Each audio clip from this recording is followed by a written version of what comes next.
what's good, Commanders fans, and happy Friday. Hope everybody is going to have a great weekend. Now, it is going to be a rainy weekend, but whatever you guys have decided to do, hope everybody has a great weekend for sure.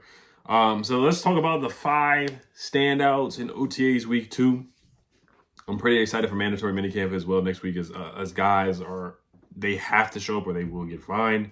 So I am excited about that, but I will focus on the guys who stood out this week. So I guess we'll start first and foremost, a familiar face, Jaden Daniels. A lot of people said he really did well in red zone drills, which is expected, but 11-on-11 drills, he did a good job too. He had a really nice pass to Chris Moore, who ran past Trey Amos for a touchdown, for a big gain, and then he also threw a really nice pass in between defenders to John Bates. And then if you look at the clip that the Commanders posted, I may put that in this video as well. He did a sidearm magician pass, like a Pat Mahomes pass that they would replay over and over and over again. That's what Jaden Daniels did to complete a pass. He also made a nice pass to KJ Osborne, where the slant was not there, but he went through his progressions and hit a slant to KJ Osborne for a touchdown versus Jeremy Reeves. He threw a touchdown pass to Zach Ertz. He threw a nice pass to John Bates that I already talked about, a touchdown away from the safety, and there was good ball placement on that pass. And a lot of the media said, wow, on that play. So it was a big reaction. Like a lot of people were like, woo, and oohs and ahs from the crowd and from the media. I mean, no crowd was really there, but really just the media and coaches were oohing and ahhing because, fans are not allowed there just yet until training camp. And then, John Kahn gave him a lot of praise. Like, he was talking about how guys have struggled in 7-on-7s in the past. Like, RG3 would tuck it in 1-on-7 and 7-on-7s. No disrespect to RG3, but it's just an example of how guys have struggled. Like Carson Wentz struggled in 7-on-7s where he was inaccurate, 11-on-11s, and just being inaccurate in practice. And we're not seeing that from Jaden Daniels. He's been very, very, very sharp. There was one time where he threw 3 consecutive touchdowns in red zone drills. Once again, it's OTAs, so I always have to put that out there because somebody's going to comment, oh, they're just in T-shirts and shorts, or what B. Mitch already said, so I have to get that out the way. So if somebody comments, oh, it's just OTAs, I can just get that out the way for you guys so you don't have to comment that down below. But it's good to hear that. It's good to see that from Jaden Daniels. We know what he's going to do, and everybody, all the outside people want him to slump so bad. They want it to happen so darn bad, but they know it's not going to happen. Deep down inside, all the opposing team fans and all the Jaden Daniels haters and Commanders haters, they know that it's slump. Deep down inside, they know it's not happening. One, and I hate the argument that people say, oh, we have film on him. He has film on you too. People have had film on Jaden Daniels for a long time.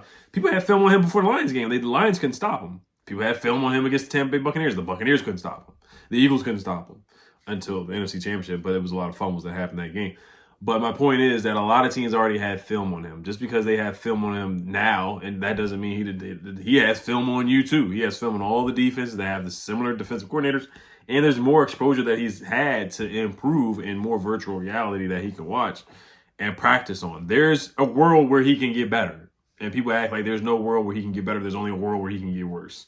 That's just how a lot of the media and haters are acting at this point, and that he's just going to slump because he had such an awesome rookie season. He just had to regress. That's just such lazy thinking and such lazy takes by Commanders and Jaden Daniels haters. So, also Zach Selby said Jaden Daniels' passes to Chris Moore and Noah Brown were not the only exceptional throws he made on Wednesday, too, which is tight end Zach Ertz. I talked about that already.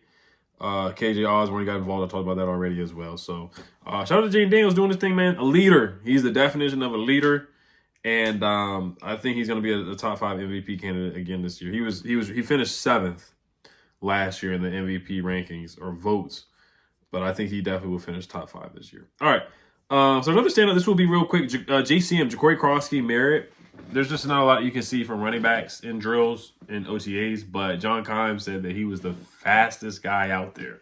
They did a lot of speed drills before the media was there. So the media was there on Wednesday, but on Tuesday, Dan Quinn really wanted to push the guys.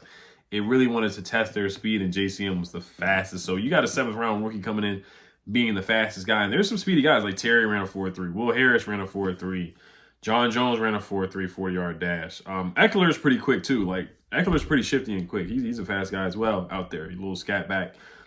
Same thing with Cat. Yeah, I'm not a big fan of Casmere Allen, but Casmere Allen's pretty fast, too. Keegan Jones. There's some guys with speed on the roster that he was faster than. So, I mean, that definitely speaks volume. We're not the fastest team in the world. We're not like the Chiefs back in the day with Tyreek Hill, all that speed that they have, or even now like Xavier Worthy with the 4.240. But we do have some speed guys on the team for sure. So for a 7th round rookie to come in and be the fastest guy, definitely speaks. Dimitri Felton too. I like him too. He's pretty fast as well. So even some of the guys on the practice squad. So I like that a lot to hear that from Ja'Cory Crosby-Merritt. So I think he definitely will get a lot of snaps this year. He may even start this year. Not the first game of the season, but I think maybe by game 10 we'll see him get some starting. Who knows? We'll see. Daron Payne. I mean, how can we not talk about Daron Payne? Contract year, Daron Payne. It's not technically a contract year, but his guarantees are up next season, so he knows what time it is. He knows what type of time he needs to be on. He saw what happened to Jonathan Allen last year, where they released him and they cut him. So he knows the energy that he needs to bring in. They had to tell him to chill out on the drill, and Joe Witt Jr. took the flack for that too. Like Dan Quinn must have yelled at him and told him to chill out because Daron Payne was going hard and going through the drill and finishing the drill really hard and probably doing too much contact. But Daron Payne, he knows what type of time he needs to be on, so there's enough said on that. But Joe Witt Jr. shouted him out. Dan Quinn shouted him out. He got a sack on Jaden Daniels on 11-on-11 drills. That was like the first play of 11-on-11s per David Harrison. Like, he came out ready to go. So Daron Payne, he hears the same thing with B-Rob, man. Those guys need to step up. They are two guys, the Bama guys right there. They are two guys that have gotten a lot of flack from fans.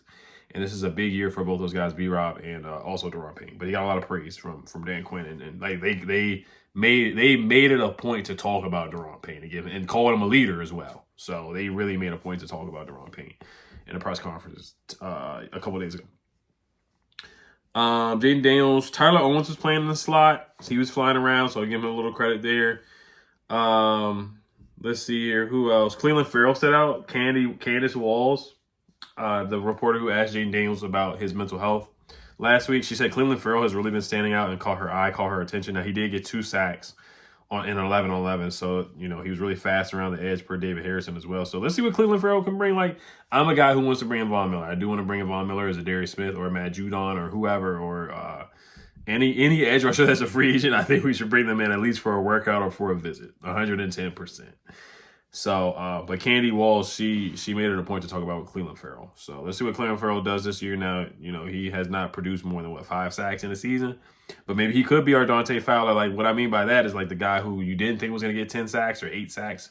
Maybe he is that guy this year, so we'll see. Let's see who else here. Debo and Mikey standing up for sure, working out after practice, doing drills together. So it's always good to hear. Will Harris.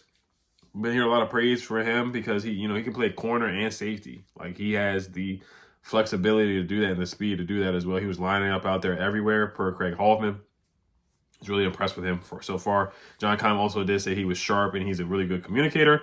You can see how in zone, how well he uses his eyes. He took a route away and got over there to the pass in time to break it up because he uses his eyes well. So he is the Jeremy Chin replacement or fill-in. So we'll see how Will Harris does. We know he's a big hitter. He's a thumper. He's the definition of the Madden hit stick. So let's see if he can come out there and cover better than what Jeremy Chin did. So I'm excited to see what Will Harris brings to the table this season. So other guys, Noah Brown, he stood out. He made a toe-tapping catch and almost rolled into the goalpost for a touchdown. So that was a really big play by him. Dan Quinn talked about him as well, how he caused a lot of pass interferences last year. We did miss him when he had the kidney injury against the Tennessee Titans. So he stood out as well. He had a good day as well. He got 3 completions in his first series from Jaden Daniels per Zach Selby. And he started the second set of plays by targeting Brown in the back of the end zone. So Jaden Daniels likes Noah Brown a lot. Like, he would lock in on Noah Brown. Like, if he wasn't giving the ball to Terry, he would lock on Noah. I thought he locked on Noah a little too much sometimes. But Noah will always go down in history for the Hail Mary. And I'm happy to have him back because you got Terry, Debo, Noah, Jalen Lane. And those are your top 4 receivers, in my opinion. Then you got Luke McCaffrey and Ja'Cory Brooks. Or Michael Gallup, if he does make the roster. Michael Gallup did not participate in drills, but he was there on Wednesday. Chris Moore also stood out per Zach Selby. He said that he ran past Trey Amos, and he had to slightly adjust his route to make the catch, but he still made the reception before being touched down by Trey Amos. So, we'll see. We'll see what Chris Moore does. I don't think he's going to make the roster or anything like that, but I think he can maybe make the practice squad because he did play last year. He did get snaps last year. Him and KJ Osborne got snaps in games, like meaningful snaps in the game. He didn't get any targets, I don't think, but he did suit up and he did play. So we'll see what Chris Moore can bring to the table. He was like a speed demon, a big play threat when he was with the Texans and the Ravens as well. So he has made some noise in the NFL. He has made some noise in the NFL before. So, all right, you guys, I think that's really it for 5 players who stood out. Jeremy Reeves as well. He got a shout out from Dan Quinn saying that he needs more playing time. That he's more than just a special teams ace. We did talk about him. Jordan McGee was talked about a lot. Kane Madrano was talked about a lot as well. So those are your standouts from week 2 of OTAs. So, all right, you guys let me know what you guys think. As always, Health Commanders, peace.